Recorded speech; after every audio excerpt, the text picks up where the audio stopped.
तो एपिसोड 17 का स्टार्ट होता है और हमें जेन को दिखाया जाता है जो ड्रैगन किंग एकेडमी के साइड जा रहा होता है। तभी उसे रास्ते में आर्ट गैलरी दिखता है जिसके की बाहर लिखा होता है आर्ट गैलरी फॉर सेल। जिसे देखने के बाद जेन बोलता है क्या ये आर्ट गैलरी स्टोर बेचने के लिए है। और उसके बाद जेन उस आर्ट गैलरी के अंदर जाने लगता है और वो आर्ट गैलरी स्टोर काफी सुंदर और बड़ा था। उसके बाद आर्ट गैलरी स्टोर के अंदर हमें एक बूढ़े पर्सन को दिखाया जाता है जिसका नाम जीवन था। उसके बाद जीवन बोलता है कि यहाँ पे जो मेरे हाथों से बनाई गई सुंदर तस्वीरें थी वो अब बेचने के लिए नहीं है, तो अगर आप पेंटिंग खरीदने आए हैं तो आप यहाँ से जा सकते हैं। जिसपे जेन बड़े ही कूल अंदाज में बोलता है मैं यहाँ कोई पेंटिंग खरीदने नहीं आया बल्कि मैं तो ये पूरे पेंटिंग स्टोर को ही खरीदने आया हूँ। तो ये आर्ट गैलरी स्टोर आप मुझे कितने में बेचोगे। इस पे वो ओल्ड पर्सन बोलता है आपने यहाँ आने में देर कर दी, मेरा जो मिंगसियो आर्ट गैलरी स्टोर है ये अभी ही कुछ टाइम पहले बिक चुका है। जिसे सुन के जेन थोड़ा चौंक जाता है और सोचते हुए बोलता है मैं इस आर्ट गैलरी स्टोर का उससे ज्यादा प्राइस दूंगा, तो क्या आप ये आर्ट गैलरी मुझे ट्रांसफर कर सकते हैं। जिसपे वो ओल्ड पर्सन काफी अच्छा पर्सन होता है और वो बोलता है कि मुझे नहीं लगता कि ये काम करेगा, लेकिन अगर आपको ये आर्ट गैलरी इतना ही पसंद है तो मैं इसके ओल्ड बायर से बात कर सकता हूँ। जिसपे जेन भी राजी हो जाता है और उसके बाद आर्ट गैलरी स्टोर में हमें काफी सुंदर लड़की को दिखाया जाता है जो कि अंदर के साइड आ रही होती है, जो कि वेशभूषा से काफी सुंदर लग रही होती है और काफी अमीर भी। फिर उसके बाद हमें जीवन को दिखाया जाता है जो कि आते हुए बोलता है मिस लुओ यिन ये आर्ट एकदम रेडी है डिलीवर करने के लिए, तो आप इसे जब भी बोलेंगे मैं इसे डिलीवर कर दूंगा। और उसके बाद वो ओल्ड पर्सन उस पेंटिंग को मिस लुओ यिन को दे देता है और उस पेंटिंग को देते हुए बोलता है कि ये पेंटिंग काफी सुंदर है, ये मिस से ही बिलोंग करता है। जिसके बाद मिस लुओ यिन भी उसे रख लेती है और यार मिस लुओ यिन सच में काफी सुंदर है।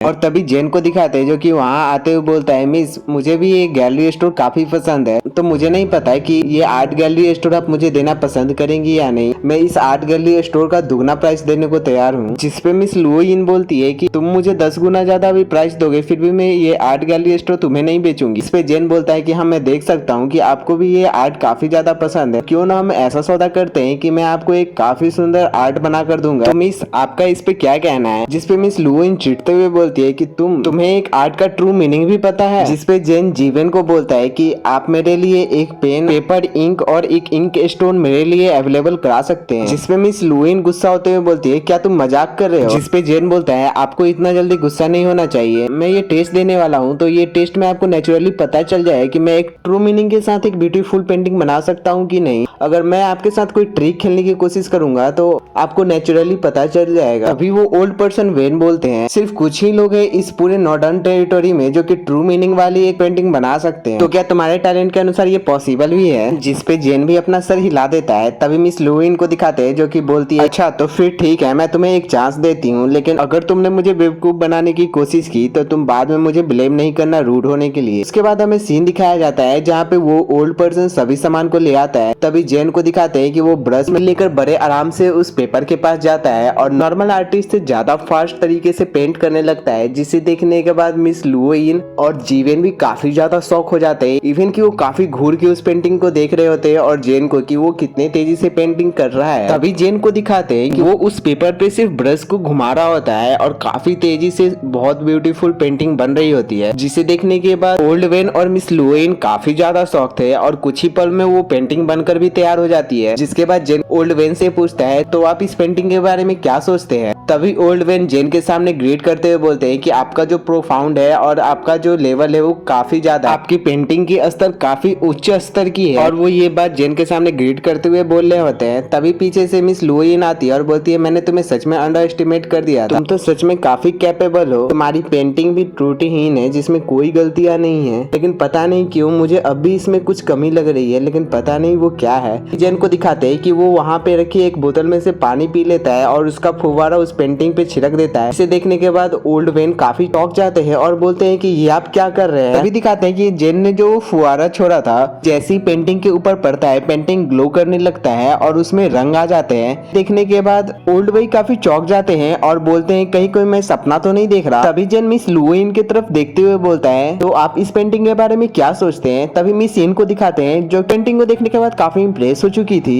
तभी ओल्ड वेन को दिखाते हैं जो कि जेन के साइड फिर से ग्रीट करते हुए बोलते हैं प्लीज मेरे पिछले सभी बर्ताव के लिए मुझे माफ कीजिएगा। कीजिएगा, मैं आपसे विनती करता हूँ। तभी जेन को दिखाते हैं कि वो उन्हें काफी रिस्पेक्ट के साथ उठाते हुए बोलता है आप जैसे ओल्ड जेंटलमैन को मेरे सामने झुकने की कोई जरूरत नहीं है। और वो मिस लुओइन को बोलता है अब आपका क्या कहना है, आप इस पेंटिंग के बदले इस आर्ट गैलरी स्टोर को एक्सचेंज करने के लिए तैयार है। तभी मिस लुओइन को दिखाते हैं जो कि जेन को बोलती मैं ही वो पहली थी जिसने की तुम पे शक करा। और फिर वो जेन से फ्लर्ट करते हुए बोलती है मैं तो काफी लकी हूँ कि मेरे हस्बैंड ने इस ट्रू पेंटिंग को इस वंडरफुल से आर्ट गैलरी स्टूडियो के लिए एक्सचेंज किया। कि जेन भी शॉक हो जाता है और हाँ में सिर हिला देता है और जेन वहाँ पे एक मार्क लगाते हुए बोलता है कि अब से ये पेंटिंग आपसे बिलोंग करता है। तभी ओल्ड वही को दिखाते हैं जो कि बोलता है क्या ये बूढ़ा इंसान आपसे एक फेवर ले सकता है, मैंने आपसे डायरेक्ट पेंटिंग के बारे में पूछ दिया लेकिन मैंने अब तक आपका नाम नहीं पूछा। जिसपे जेन बोलता है अच्छा कोई बात नहीं, आप मेरे इस प्लेस को रिस्टोर करने में मदद कीजिए जिसपे मैं आपको पेंटिंग बना कर दूंगा और आप इस जगह की देखभाल कर सकते हैं और आपको कहीं जाने की जरूरत भी नहीं पड़ेगी। जिसपे कि ओल्ड वही काफी खुश हो जाते हैं और बोलते हैं कि शुक्रिया सर। जिसपे जेन बोलता है इसकी कोई जरूरत नहीं, तो मुझे लेट हो रहा है तो मुझे अब जाना चाहिए, मैं कुछ दिनों में यहाँ वापस आकर देखूंगा। तभी मिस लुओ इनको दिखाते हैं जो कि बोलती है जेंटलमैन क्या आप अपना नंबर मुझे दे सकते हैं, ये मेरे लिए आसान होगा फ्यूचर में आपसे कांटेक्ट करना और आपसे एडवाइस लेना। जिसपे जेन ये बोलकर चला जाता है कि अगर हमारे डेस्टिनी में दोबारा मिलना लिखा होगा तो हम वापस फिर से मिलेंगे और वो उन्हें कांटेक्ट नंबर नहीं देता। और तभी हमारा सीन शिफ्ट होता है और हम एक सुंदर से पहाड़ी नदी के किनारे एक ब्रिज के ऊपर जेन को देखते हैं और यहाँ का नजारा काफी सुंदर होता है। तभी जेन को दिखाते हैं जो कि उस नदी में देखते हुए बोलता है तो इस ड्रैगन किंग एकेडमी में बस यही जगह बच गया है जहाँ मैंने नहीं ढूंढा।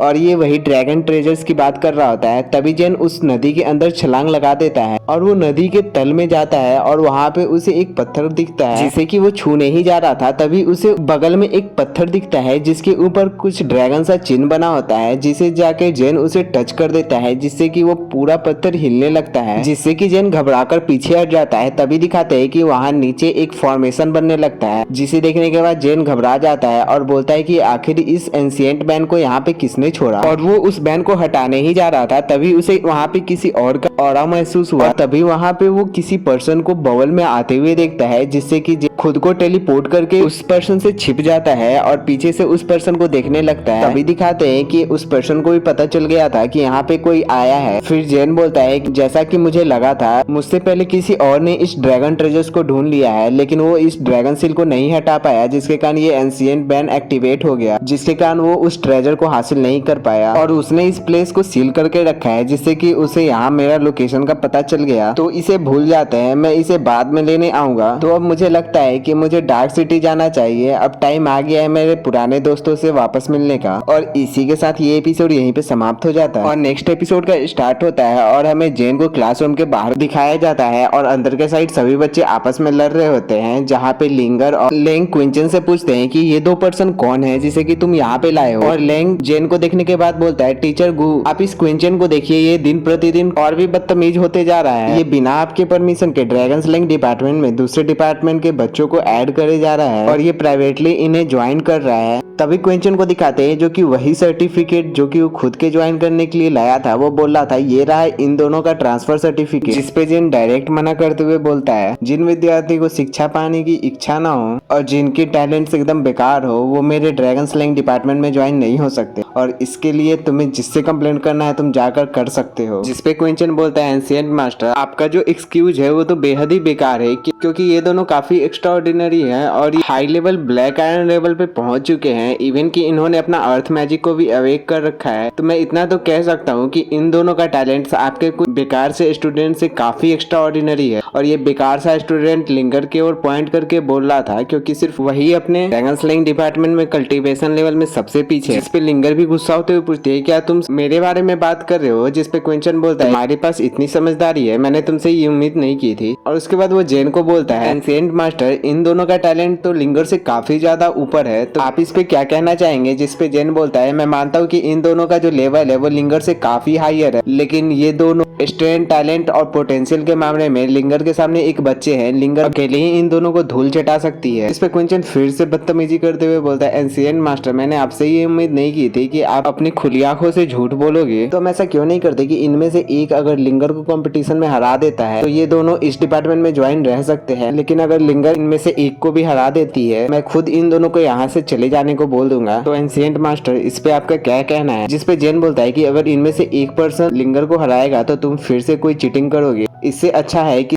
कि लिंगर इन दोनों से फाइट करेगी और इन दोनों को हराएगी, और ये कंपटीशन एरिना में होगा जहाँ पे तुम कोई भी चालबाजी नहीं कर पाओगे। जिस पे क्वेंचन खुश होते हुए बोलता है, क्या आप श्योर है? वो ऐसा इसलिए बोल रहा होता है क्योंकि इन दोनों का लेवल लिंगर से काफी ज्यादा होता है। तभी जेन बोलता है कि हाँ, मैं पूरी तरह से श्योर हूँ, मैं तुम्हारे जैसे अपने प्रॉमिस को कभी नहीं तोड़ता। तो चलो हम सेकंड फ्लोर के मार्शल आर्ट स्टेज पे चलते हैं, और ये वही एकेडमी का एरेना होता है। उसके बाद हमें एरेना का सीन दिखाया जाता है जहाँ पे जेन लिंगर को बोलता है, इतनी नर्वस होने की कोई जरूरत नहीं, मुझे तुम पे पूरा यकीन है, तुम इन दोनों को काफी इजीली हरा दोगे। उसके बाद जेन को दिखाते हैं जो कि अपने थंडर एनर्जी को लिंगर में ट्रांसफर करने लगता है, क्योंकि लिंगर काफी टैलेंटेड तो है लेकिन उसके साथ साथ कल्टीवेशन के मामले में काफी लेजी भी है। और उसके बाद वो उसके एक्यूप्रेशर को दबाने लगता है जिससे कि उसका थंडर फ्लो काफी फास्ट होने लगता है। और इधर क्विंचन को दिखाते हैं जो कि उन दोनों को बोलता है, तुम दोनों इस नक्चरी लड़की को काफी अच्छा लेसन सिखाना और उसे बताना कि आखिर मैं कौन हूँ। जिस पे ये दोनों बोलते हैं, बॉस आपको चिंता करने की कोई जरूरत नहीं है, हम दोनों भाई आपको गुजेंग फेंग के मुंह पे करारा थप्पड़ मारने में जरूर मदद करेंगे। और ये थप्पड़ मारने का मतलब असल का थप्पड़ मारना नहीं, बल्कि उन्हें बेइज्जत करना होगा, क्योंकि उनके स्टूडेंट्स को ये लोग काफी इजीली हरा देंगे। तभी जेन को दिखाते हैं जो कि रूल बताता है, अगर इस 5 स्टार अल्टार से कोई नीचे गिर जाता है या फिर वो अपनी हार स्वीकार कर लेता है तो वो इस मैच को हार जाएगा। चलो अब इस फाइट को स्टार्ट करते हैं। तभी वहाँ पे लिंगर के क्लास के सभी स्टूडेंट्स उसे चीयर करने लगते हैं, जिसे देखकर लिंगर अपने ऑरा को रिलीज करती है और बोलती है, मैं जरूर तुम दोनों को बहुत बुरी तरह पीटूंगी। और उसके बाद वो जंप कर स्टेज पे जाती है, लेकिन वो धमाकेदार एंट्री के जगह वहाँ पे धड़ाम से गिर जाती है। जिसपे बिंजिन पूछती है, क्या लिंगर सही तो है? जहाँ लिंगर खड़ी हो रही होती है उसके आसपास के सभी स्टूडेंट हंस रहे होते हैं। तभी जेन बोलता है, चिंता मत करो, लिंगर इन दोनों को काफी इजिली हरा देगी। वहीं क्विंचन उन दोनों को बोलता है कि जाओ उस लड़की को अच्छा सबक सिखाना। तभी उन दोनों लड़के को दिखाते हैं, उनमें से एक बोलता है, छोटी बच्ची, मैं नहीं जानता कि तुम अपने पास इतनी हिम्मत कहाँ से लाती हो, लेकिन हम दोनों को एक साथ चैलेंज करने का रिग्रेट तुम्हें जरूर होगा और हम दोनों तुम्हारे इस स्टुपिडिटी के लिए जरूर पे करवाएंगे। उनमें से एक स्टूडेंट बोलता है कि ब्रदर प्लीज मुझे अकेले जाने दो, मैं इस रेस को अपने एक हाथों से हरा सकता हूँ। जिसे सुनने के बाद लिंगर गुस्सा हो जाती है और बोलती है, आखिर तुम होते कौन हो मुझे ट्रेस बोलने वाले? उसके बाद लिंगर काफी गुस्सा हो जाती है, जिसके कारण उसके आसपास से थंडर ऑरा रिलीज होने लगता है। और ये थंडर ऑरा काफी ज्यादा स्ट्रॉन्ग था, जिसे देखने के बाद वो दोनों स्टूडेंट्स भी काफी चौंक जाते हैं। और इस थंडर ऑरा के रिलीज होते ही लिंगर अपना ब्रेक थ्रू कर लेती है, जिसे देखकर वो दोनों शॉक हो जाते हैं और बोलते हैं कि ये लड़की आखिर क्या कर रही है, ये तो लगातार ब्रेक थ्रू करे जा रही है। और वहीं लिंगर को दिखाते हैं जो कि हवा में फ्लोट करके एक के बाद दनादन ब्रेक थ्रू करे जा रही थी। इसे देखकर क्विंचन काफी चिढ़ जाता है और बोलता है, बेवकूफो, आखिर तुम यहाँ पे क्या कर रहे हो, जाओ जल्दी उस पे अटैक करो। तभी दिखाते हैं कि वो दोनों ब्रदर्स अपने अर्थ मैजिक का यूज करके वहाँ पे जमीन के अंदर से काफी स्ट्रॉन्ग थॉर्न निकाल लेते हैं, लेकिन लिंगर अपने एक ही अटैक में उन सभी थॉर्न्स को डिस्ट्रॉय कर देती है। उसके बाद लिंगर अपने एक अटैक को तैयार करने लगती है और वो थंडर बॉल होता है और वो थंडर बॉल को उन दोनों पे अटैक कर देती है, जिससे कि वो दोनों स्टूडेंट डर जाते हैं और अपने सामने एक स्ट्रॉन्ग अर्थ वॉल बैरियर बना लेते हैं। लेकिन वो अर्थ वॉल बैरियर भी ज्यादा देर तक टिक नहीं पाता और लिंगर के उस अटैक से वो चूर चूर हो जाता है। उसके बाद लिंगर फिर से वहाँ के सभी थंडर एनर्जी को कलेक्ट करने लगती है, जिसे देखने के बाद वो दोनों लड़के डर जाते हैं और बोलते हैं, ये लड़की किस तरह की मॉन्स्टर है। तभी लिंगर को दिखाते हैं कि वो सभी थंडर एट्रीब्यूट्स को कलेक्ट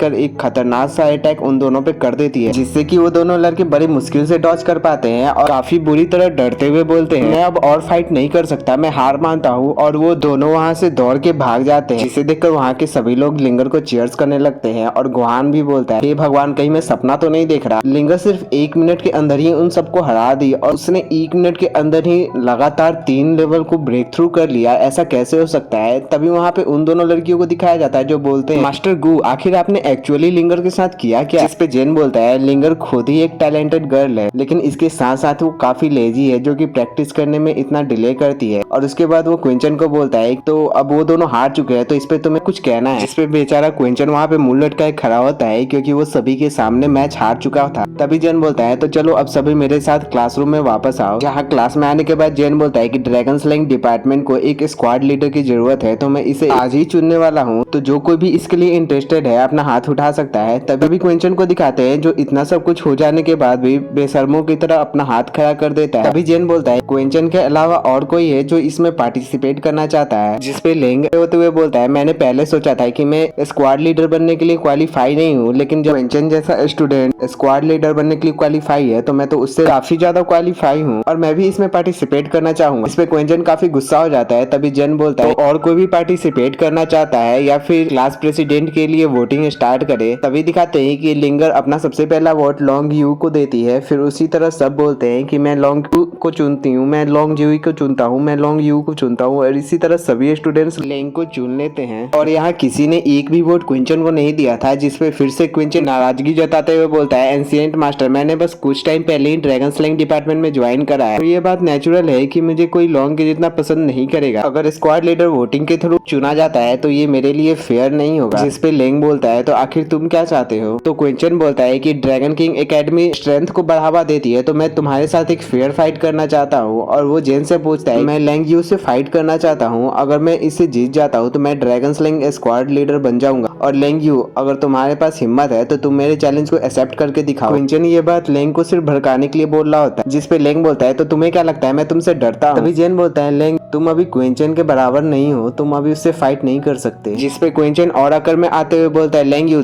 तुमने देखा मास्टर गू ने भी खुद बोला है कि तुम मेरे मैच के नहीं हो। मैंने तो पहले ही बोला था ड्रैगन स्लेइंग डिपार्टमेंट के सभी स्टूडेंट्स काफी कमजोर है। अगर हम किसी कमजोर पर्सन को अपना स्क्वाड लीडर चुनते हैं तो बस हम दूसरे डिपार्टमेंट के लिए हंसने के पात्र बन जाएंगे। जिसपे सभी स्टूडेंट गुस्सा हो जाते हैं। तभी लेंग यू गुस्से में बोलता है, क्विंचन आखिर तुम किसे वीक कह रहे हो? ये तो बिल्कुल ऑब्वियस है, मैं तुम सभी को वीक बोल रहा हूँ। अगर तुम्हें हिम्मत है तो तुम मेरे से एक बार फाइट करके देखो, अगर मैं हार जाता हूँ तो मैं खुद से ये ड्रैगन स्लेइंग डिपार्टमेंट का स्क्वाड लीडर पोजीशन तुम्हें दे दूंगा। और बंदा अभी स्क्वाड लीडर बना भी नहीं और पोजीशन देने की बात कर रहा। तभी हमें गेट के बाहर जुआनजी को आते हुए देखते हैं, और जुआनजी को देखते ही लिंगर अपना दिमाग लगाती है और बोलती है, मैं सीनियर सिस्टर जुआनजी को अपना वोट देती हूँ। उसके बाद लेंग यू को दिखाते हैं कि वो भी अपना वोट सीनियर सिस्टर जुआनजी को दे देता है, और उसी तरह वहाँ के सभी स्टूडेंट्स अपना वोट जुआनजी को देने लगते हैं। जिसपे क्विंचन को दिखाते हैं कि वो फिर से अपना तिग्रम लगाते हुए बोलता है, सीनियर सिस्टर जुआनजी काफी बिजी रहती है, तो आखिर वो ड्रैगन स्लेइंग डिपार्टमेंट को मैनेज करने के लिए टाइम कहाँ से निकालेंगे। जिसपे जुआनजी क्विंचन को घूरते हुए बोलती है, क्विंचन, तो क्या तुम मेरी मदद कर रहे हो मेरी डिसीजन लेने में? इस पे क्विंचन डरते हुए बोलता है, नहीं नहीं सीनियर सिस्टर जुआनजी, आप मुझे गलत समझ रहे हैं। मेरे कहने का मतलब तो ये था कि सीनियर सिस्टर जुआनजी इस ड्रैगन किंग एकेडमी के नंबर 1 जीनियस है, तो आखिर क्यों ही इस ड्रैगन स्लेइंग डिपार्टमेंट का क्लास लीडर बनना चाहेंगी। जिसपे जुआनजी बोलती है, नहीं तुम गलत हो, मैं तो बल्कि काफी ज्यादा इंटरेस्टेड हूँ ड्रैगन स्लेइंग डिपार्टमेंट की स्क्वाड लीडर बनने में। और इसी के साथ ये वाला एपिसोड यहीं पे समाप्त हो जाता है। अगर आपको वीडियो पसंद आया तो प्लीज वीडियो को लाइक कर देना, चैनल को सब्सक्राइब करके बिल नोटिफिकेशन ऑल पे सिलेक्ट कर देना, और एक प्यारा सा कमेंट कर देना। और आप सबके इतने प्यार और सपोर्ट के लिए दिल से शुक्रिया। आप सभी अपना प्यार और सपोर्ट इसी तरह बनाए रखना। राधे राधे।